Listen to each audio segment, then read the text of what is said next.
Good evening and welcome to everyone who is joining us for a virtual night at the Ballet. I'm Brooke Lockett, previously a dancer with the Australian Ballet and now co-chair of the New South Wales Ballet Ambassador Program. It's so exciting to have so many patrons and ballet ambassadors here tonight. Hello to you all. I hope we are finding you all safe and well. I'd like to start by thanking you all on behalf of everyone at the Australian Ballet for your extraordinary support during recent months. We have been overwhelmed by your well wishes and generosity. This has been a time of great uncertainty for us all. There's been a lot to contend with, but despite this, you have all chosen to help us keep dancing through the most challenging time in the company's history. Whether you are at the beginning of your philanthropic journey or you have been following the ballet for many years, tonight is for you. I would also like to recognise Van Cleef & Arpels, the Australian Ballet's official jewellery partner and the Ballet Ambassador Program's major partner, for their ongoing support, including tonight's event. Over the next half an hour, I have the great pleasure of introducing you to Australia's premier choreographer and the genius that is Graeme Murphy, to explore his legendary production of Swan Lake.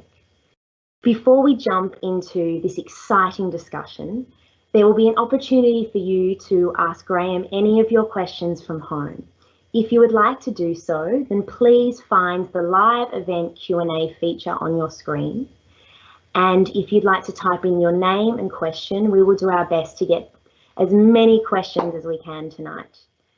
At the end of the event, we encourage you to head over to the Australian Ballet website and jump onto Ballet TV to watch this amazing production in all its glory, and especially after hearing any of Graeme's anecdotes or the process of creating this ballet.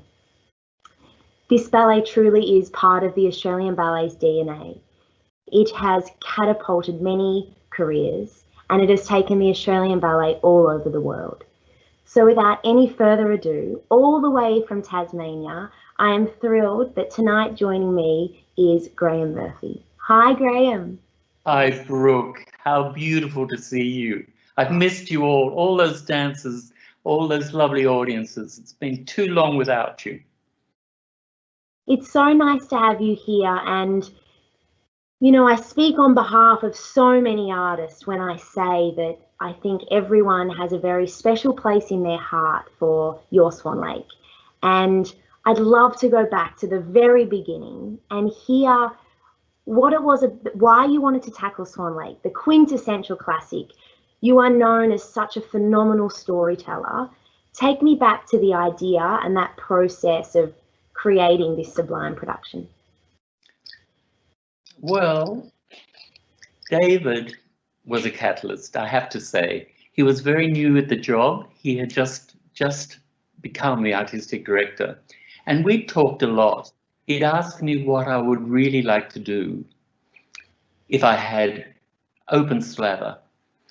And I think the shock value of when I said Swan Lake sent him reeling, but he did accept that possibility and encouraged me to work on that. Now, the reason I wanted to do that work is the score, is the Tchaikovsky, is the iconic aspect of that work, which is synonymous with dance and ballet audiences in particular. It's their great favorite. So this was a conundrum because Swan Lake has been in the repertoire for over 100 years, floating around.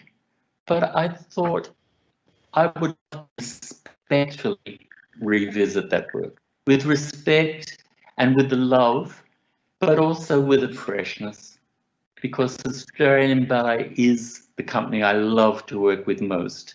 And I wanted to do everything I could to give David his first commission to be a success and not a shocking disaster. So there was a lot of pressure for him and for me. And what a first commission. I remember being in the ballet school and seeing the debut, and you know, we'll touch more on cast, but I have to talk about that opening night cast of Stephen Heathcote, Simone Goldsmith, Margaret Illman, we have to also touch on the costumes and, you know, just the way it all came together. It must have been, how long did you have rehearsing and then in the theatre bringing the production together for such an epic 4-act? Well, it's fascinating, isn't it? Because you talk about the gestation of a piece, how long it really takes. And you've got to go back beyond the rehearsal process, because ballets are often, you know, they're like, I don't know, an elephant's gestation. It's never under 18 months. It's often 2 years. It's often something that you've had in the back of your mind for even longer. And I think that was true of Swan Lake. I think that germ had started possibly even a decade before to tackle that absolute Mount Everest of ballets. So once David had put that thought in motion, I think I had something like, I think he'd mentioned a year out or something like that. I believe, if my memory serves me, I've got to go back to the beginning of time, 2002. I think I had about an 8-week rehearsal period. I think I had, with Christian, Janet Vernon and myself, probably a 6-month period to really come up with a concept that would work. Then, of course, you have the terror of that 2-month period, and time seems to go so quickly in rehearsal periods. And then the normal process is a week in the theatre to get things together. Sometimes that's only 5 days in the theatre to get everything happening. So the avalanche begins, and then it never stops until that curtain goes up on opening night. The process for me became possible when Janet, Christian Fredrickson, the designer, Janet Vernon, my partner in crime and in life, and we came together with the score and started talking about where this could go and how it could go. The biggest process in the making of a ballet is, for me, the music. With Tchaikovsky, everything you need to know and everything you will ever know is hidden somewhere in the score. It's like this a magical journey. And Tchaikovsky in particular has layer upon layer of emotion just below the surface, sometimes bubbling up through it. So I listened and listened to that score, and I possibly didn't need to it, because as a dancer, it's the one score you've heard endlessly. But because I'd only ever seen it with a fairly traditional take on that work, I actually had to clear the cobwebs of all those that century and a bit to get to a point where I felt I could tackle it. And that was the hardest part. Every time you hear a certain note, you see a certain step. Yes. Your audience, your beautiful audience out there now, have all got this image because somehow it's absolutely in our DNA. We've seen that work and seen it. As a dancer, you must have danced countless times. And now I looked back at some reviews of when it first premiered, and obviously it was a little bit controversial that you had moved the score around and done some interesting things. For me, your Swan Lake was all I knew as a young girl in the company. So then when I did a traditional version, I was like, oh, hang on a minute, this is not, you know, because I did yours for so long. And you have this amazing ability, Graeme, and obviously from experience working with you many times in the studio, of bringing this human element out of people. And this production is known for being so relatable for people and so human and tugs on the strings. Every dancer in that studio, every rehearsal at the end is feeling emotional. But obviously you feel that same feeling with music and how you saw it and where you wanted it to go. Is that sort of... That's so true, Brooke. I think the thing about the music was very, very interesting, because immediately I started thinking, I wonder if I can be fluid in this. And then I thought, I wonder if that is being dishonest or too jarring people to take it out of order. And then I thought about a score that I'd heard, a rendition I'd heard of the orchestra, which was conducted by Richard Bonning. And it was such a beautiful rendition, tempi-wise, everything seemed to fit perfectly. So I very boldly rang him up, and Richard Bonning was very sweet. And he said to me, well, the recording that you've been listening to, I based on my research with the original score from Tchaikovsky. And I'm playing it in the order that he actually wrote it. And of course, the famous Black Swan, in my version, appears where Richard said it belonged in the original score in Act 1. So that gave me courage. And basically, I stuck very much to his original, his version of that score, because that score he had researched, and he was true to tempi as they were written, because as you well know, being a ballerina, sometimes ballerinas stretch things to suit their own balance. If you're on point, you want it to last longer.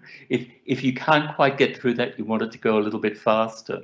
So I tried very much to live with those original markings. That was a lovely revelation. I did have to cut some of the dances, the ethnic dances. There were so many of them, and I didn't want the ballet to stop for a Spanish, and et cetera, because he almost went around the world in 80 days with the score. There were so many different countries involved.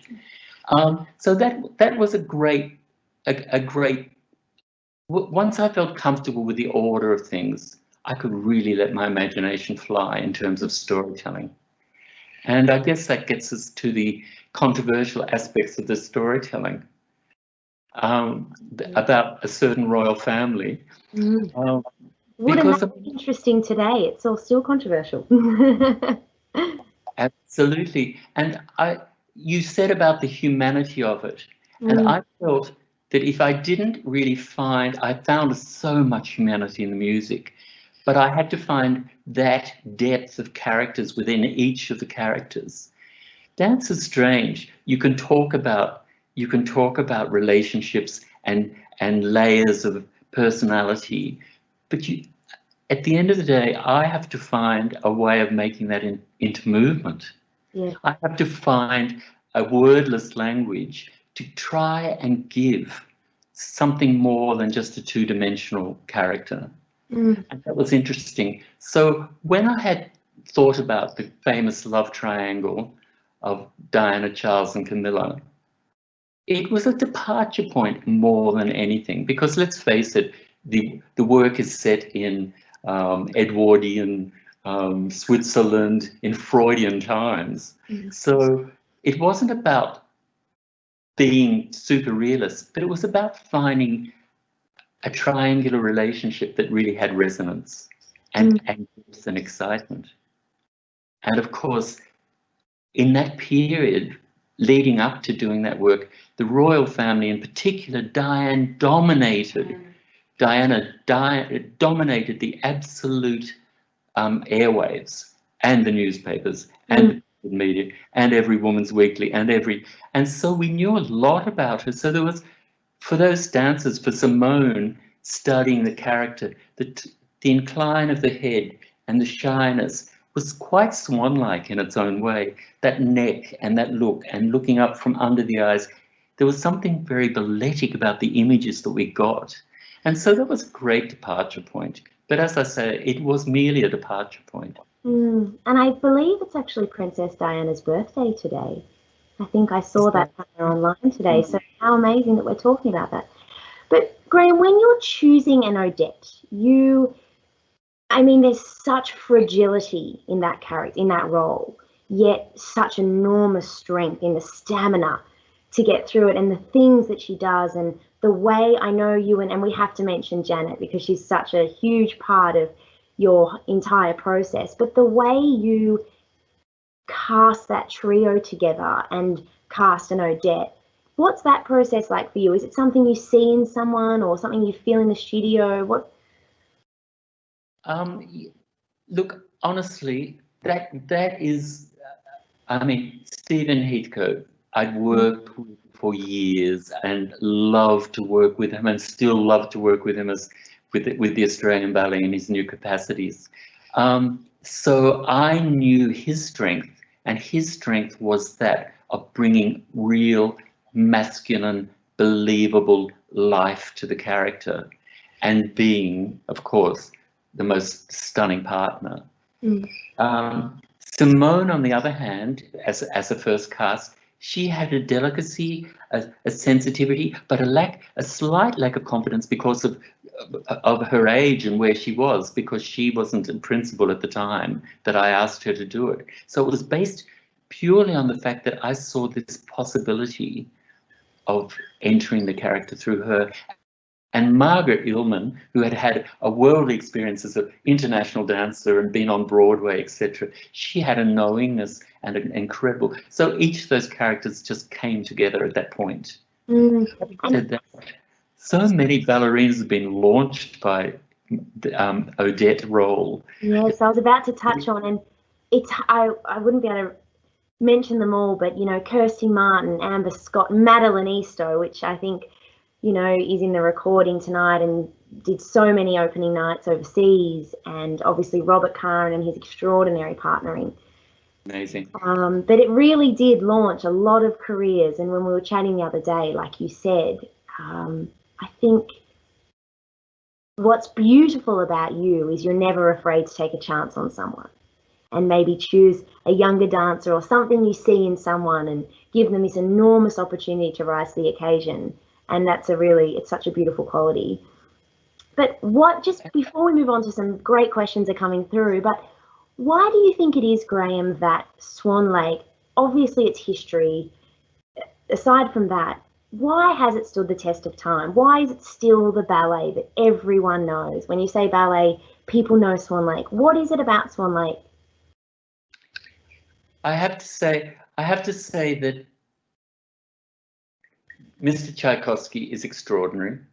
That aspect of the music is incredible.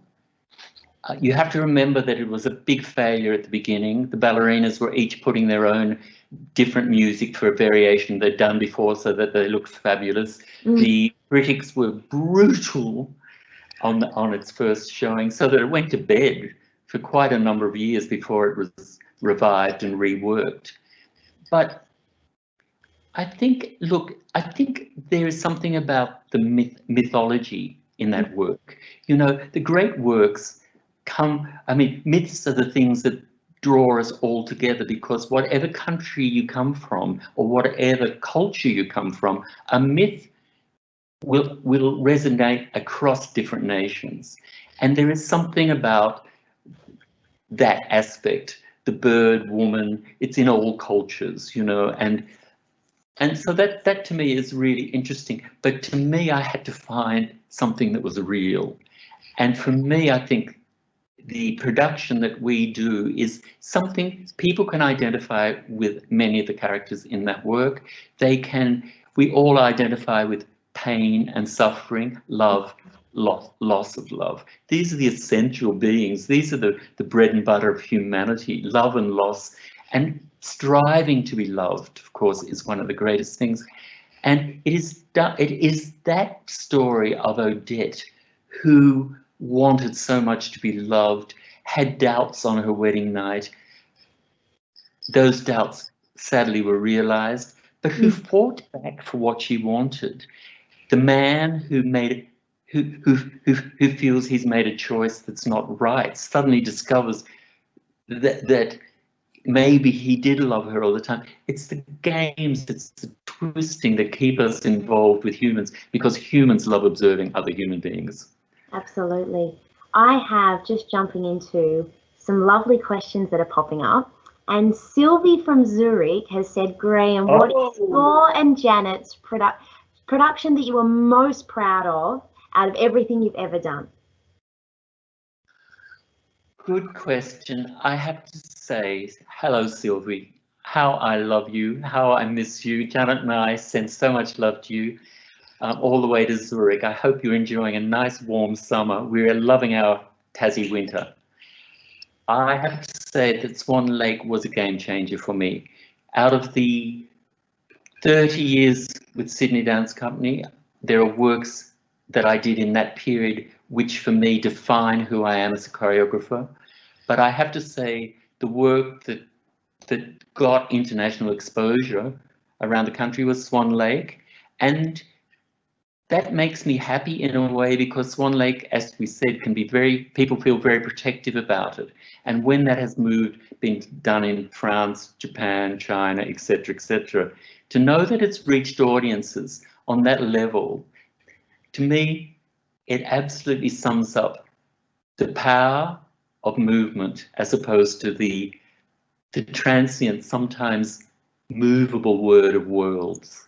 And to me, to unify nations through that particular ballet felt like a great achievement. Oh, absolutely. Do you have a memory in your whole box of Swan Lake memories? Is there one particular memory, whether it's in the studio or a show, a performance overseas or at home in Australia? Is there one particular memory that really stands out? I have to say, when I think about that whole experience, the creative process, working with Christian Fredrickson, finding the nuances that the magic that he put into the design and into the costumes, the strange tutus that were completely out, the softening of that tutu, almost like a sylphide as opposed to the hard line of the horizontal tutu. His use of liquid plastic and him forging, attacking the plastic with blow torches to find ways to make that lake and to make that amazing black backcloth. Then, of course, the process in the studio, the intimacy that we shared, the absolute intensity of the character building. We discussed it like every character was living real in the room with us. We practically asked the ghosts of royalty what they would have done under those circumstances. It was a fabulous process, and we laughed. We had lots of laughs. I believe that laughing releases enzymes that relax people and makes them work and dance much, much better. So it was serious, but it wasn't fully. It felt real and it felt human, and we would meet after and talk about things after hours, which is, dancers are exhausted creatures, but they would stay back and work. That was wonderful. That's so wonderful. I always thought Act 3, I actually dressed inspired by Act 3 tonight with my black sparkles on. I always thought Act 3 was so beautiful, but there's this moment in Act 3 that always gave me a shiver up my spine, and it was when they and I vividly think of Steve or Rob or Kev, but they start waltzing just like normal people down that diagonal, and it's so human, it's so real after that incredible pas de deux and that beautiful music. But there's so many human parts in there that people always say every time they see this production they find something new. Even all the little bits with the Baroness in Act 1, it's amazing just the detail you go into. Yes, I think it's about the journey. Each character has a journey, and even the Baroness von Rothbard, who you feel is such an evil character, you have to remember that she was driven by power. She was definitely driven by power. But like everyone else, there are losses that she suffered. She lost a husband and 2 children in the affair, and etc. So I tried to keep that thread going. I tried that so hard in the because often characters come and disappear in ballets. They have their moment and then they're done. But everyone's had a journey that was very complete. Act 3 is beautiful, but as you say, after the social tango that all the guests at the party do, which is such about priming and showing off and doing a tango to music that actually isn't a tango, by the way, sorry, Tchaikovsky. that simple moment when it is for real. A dance, waltz is the dance of love, and they drop everything for that moment. It doesn't feel, point shoes disappear, costumes disappear. They were just two beautiful people loving each other. But it was that terrible moment when you knew that was not going to last. And Odette slips into the darkness of the Act 4 Black Swans. And ultimately into the depths of her sad, troubled mind. Yeah, absolutely. We've got Margot has asked, Graeme, what are some of the things that you use for inspiration for new movement and patterns in your choreography, in the creative process? Very nice question. Thank you, Margot. You know, I spend my choreographic life looking to do old things in new ways. I'm realistic enough to know that you can't, any movement, some human somewhere on earth has probably done it before. No matter where, no matter how, most things have got to be done. But finding ways to freshen them or to surprise people, going at a movement from another direction. Invention to me is really important because I know my eye tires quickly if I see things that are repetitive or I've seen before. So having a chance to absolutely be allowed the freedom of finding a new way of doing something is an honor for any choreographer. That's wonderful. And Antoinette Mitchell has said, what is Graeme's vision for classical ballet in the future? Wonderful question. It's a great question. It is a great question. The thing about any of the arts is we have to keep prodding, progressing, provoking, finding ways, because the future, there is no future unless we continue to influence and introduce new audiences. The importance of knowing ways into our current culture. Everything we do everything we do is contemporary to the world we live in. Whatever decisions we make, whatever actions we do, they are of the moment. The arts have got to be even more than that. They have got to point the way to the future. They've got to point the way out of this pandemic. They've got to point a much more loving relationship between humans. They've got to point to a better future for our children. So we as artists and we as people who love the arts, all of you out there who need it so much, we can together really find new ways to make the world a better place. Graeme, that's so beautiful. And, you know, it's been obviously an incredibly heavy time for the arts and a heavy time in the media this week. Things like Cirque du Soleil and Broadway announcing they won't be opening theatres again this year. And, you know, a year of no art in a year that we probably need that release more than ever is so huge. And you've touched on that so rightly so. And Pippa has asked, have you been able to find inspiration during the pandemic lockdown? Please tell me you've been working on choreography with Janet in the lounge room. Look, it's been so strange. This is, you know, Janet and I are people who never stop working in the arts. We never, ever, for our entire careers, for the 50 plus years that we've known each other, we've always been pushing the boundaries and loving the world we live in. Suddenly that world has been denied us. And, you know, neither of us are of an age that we need the able-bodied, gorgeous, young, fearless dancers of today with techniques beyond anyone's dreams. We don't have that, and we've been denied it. So I have simply put my gardening gloves and got my hands, well, actually I take my gloves off because I love to touch the dirt. Gardening, I have put so much creativity into a garden. It's screaming, leave me alone, I'm exhausted. So I'm afraid that's where I put it. But there is a welling up inside both of us to get back there with dances. Dances are what make us Dance is the oxygen we breathe. We have been with them all our lives, and not to be surrounded by them is painful, quite painful. I know so many dancers when they retire, and I can vouch for this, they say the world's just not as glamorous. You know, the beauty of artists, and whether it's not just on stage, but just in the studio with amazing artists. And I personally, I think that artists will come out better than ever, raring, they will be exploding, you know, off the stage.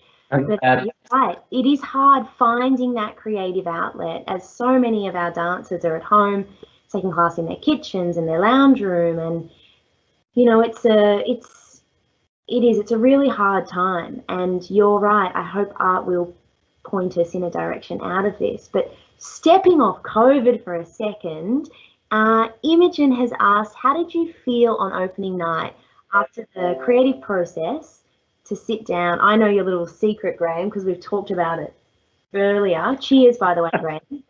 Cheers. Yeah. He told me his little secret pre-show. What is it? Talk us through that night. That was the most, I think, exhilarating opening night in terms of, you know, because I have two things to worry about on opening nights. My beloved dancers, helping them to get through. Never sit behind me in a theatre, because I do every step with the dancer on opening night. I am this gyrating idiot in a chair that can't keep still. But then I have them to worry about, but I also have the audience, and I can sense the audience in terms of, I measure their silences. I hear their breathing. I love that moment when they become, you know, that they're united as one great organic mass when they're all together and watching. And I love that so much.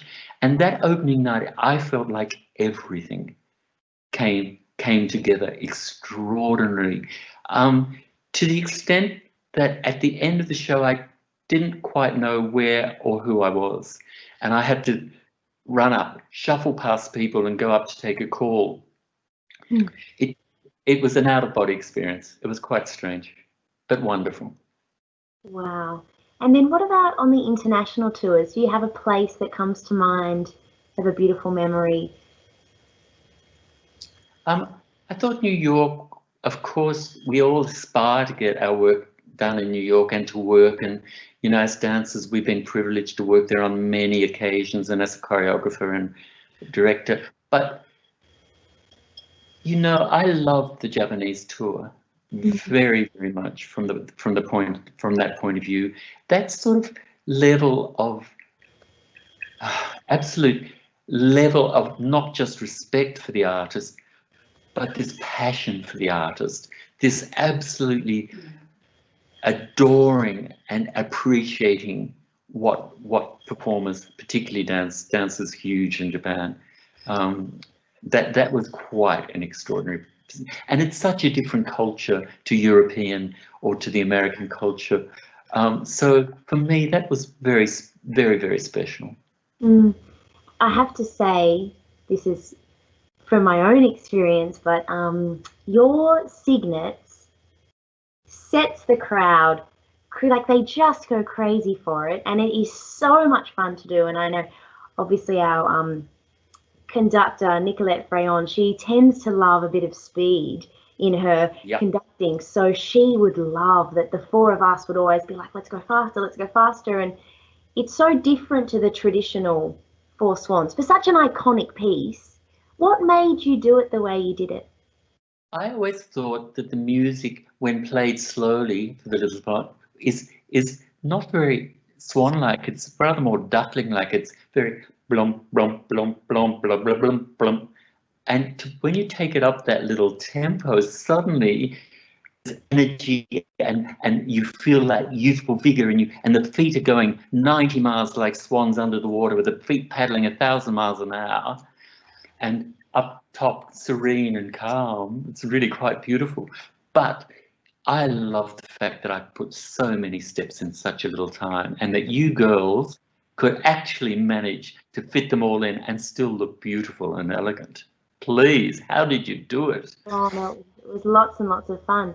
We've got a question. Someone has asked, it's anonymous. I remember reading about having the dresses printed in a newspaper about Swan Lake, a detail that can't be seen on stage. Is this true?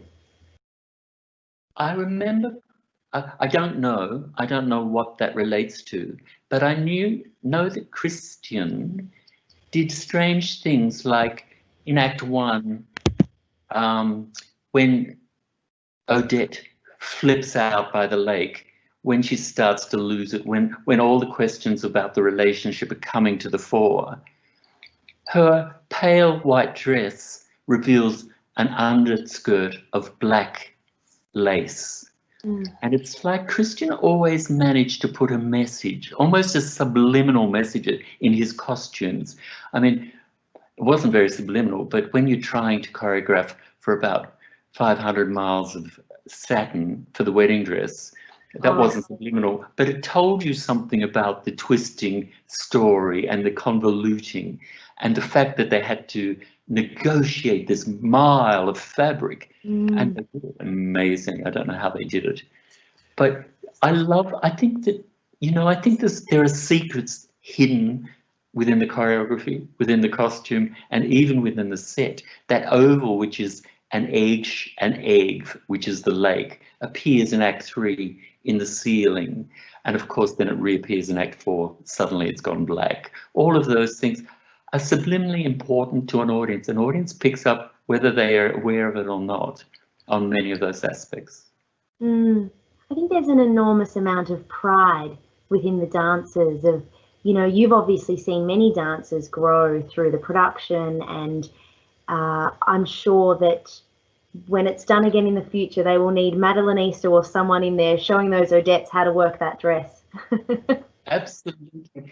And I think about that work, the level that is required from the Prince and Odette is the level of partnering for both of them. Requires incredible strength. There's some lifts which are by the head, basically, and the girl needs equal strength to the man, because otherwise her head will go flying off. There is partnering and partnering in equal part. So the man has to dance equally with the woman, but partner at the same time. So that level of stamina, just when you think there's nothing left in the tank, you've got that speedy Act 4 finale where, the dancers are just heaving their lungs out to get through it, but managing to look elegant and amazing. And I don't know, I mean, all the way through it, there are roles that make me happy when I see the dancers achieve it in spades. Graeme, I can't believe the time is running away from us, but I'd just like to say on behalf of everyone that is watching tonight, to give up a night and to talk to us, it is just so special. Everyone is absolutely itching to get back to the theatre, and the Ballet TV has been so wonderful, but to have your insight and to talk to you tonight means so much. So on behalf of everyone, I would really like to thank you, and Janet, who's not in screen, but I wish she was, and just say that we're so thankful of what you do for art, for our country, for the ballet company, but just in general. I think, we need more of this moving forward, and let's hope that, I'm sure you have many more wonderful things to do in the future. And is there anything you'd love to say to all of our viewers tonight before they go and watch Swan Lake? Well, Brooke, I want to say thank you for being a part of my dance history, because we've had some beautiful times together in the creative process and doing things. That's been joyful. I want to say thank you so much for the audiences that have loved Swan Lake. I want to say thank you for the ones that haven't loved it. I want to say what you are doing is keeping this art form alive through a very difficult period, and it will all come back to bless you all, because we will be there ready to entertain and delight you wherever possible. Absolutely. Thank you so much for joining us tonight, Graeme. And I would just like to let everyone know that whilst the venues do stay closed, I just want you to know that we will be doing our best to find as many different avenues and virtual nights we can pull together to bring to you in your home. I always say right now, the silver lining is you don't have to scull your champagne or your wine. You can take your time going to the bathroom, get nice and cozy on the couch, and don't forget to head on to the Australian Ballet website and you can watch this sublime production. And keep in mind all of these wonderful insights we have had for Graeme. The ballet will be sending out a survey in the coming week. We would love any feedback on tonight, and we'd really love to hear from you what sort of things you would like over this time. So with your support, let's hope that sooner rather than later, we are back up on stage and you can join in on this beautiful art form that our artists are so desperate to get back and share with you. So thank you, everyone. Thank you again, Graeme. And it's been an absolute joy to host tonight. And I hope I'm enjoying a champagne with you all soon on the other side of the curtain. Lots of love. Bye.